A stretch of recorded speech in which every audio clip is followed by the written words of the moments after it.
নমস্কাৰ। আজি পুৱাই এটি কবিতা পাঠ কৰিবলৈ মন গ'ল। কবিতাৰ শিৰোনাম সূৰ্য হেনো নামি আহে এই নদীয়েদি। কবি নীলমণি ফুকন। ৰাতি হ'লে সূৰ্য হেনো নামি আহে এই নদীয়েদি। ৰক্তক্ষৰা ভুজংগিনীৰ দৰে এই নদীৰ নাম ক'ত আছে একো কথা ভূগোলত নাই। হয়তো অদৃশ্য এই ক্ষিপ্ৰ নদীৰ আজিলৈকে একো নাম নাই।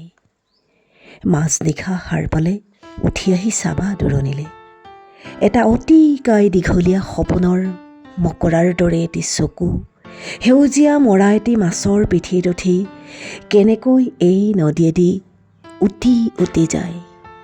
দূৰৰ পৰা দেখিবা কিদৰে নদীৰ পাৰত এটি দুটিকৈ সৰে সুৰা ৰঙী তৰাবোৰ, ঠিক যেন পকা পকা আঙুৰৰ দৰে। শুনিবা দূৰত জোঙা এটা শিলত পৰি চীনামাটিৰ প্লেটৰ দৰে ফাগুনৰ জোন ভাঙি যোৱা দেখি কেনেকৈ চৰাইবোৰে কান্দে।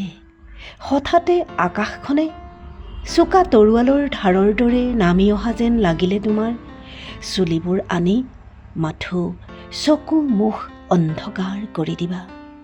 ৰিক্ত গৰ্ভ বতাহত হাহাকাৰ শুনি অদৃশ্য হৈ যাব পলকতে ৰক্তক্ষৰা ভুজংগিনীৰ দৰে ক্ষিপ্ৰ এই নদী।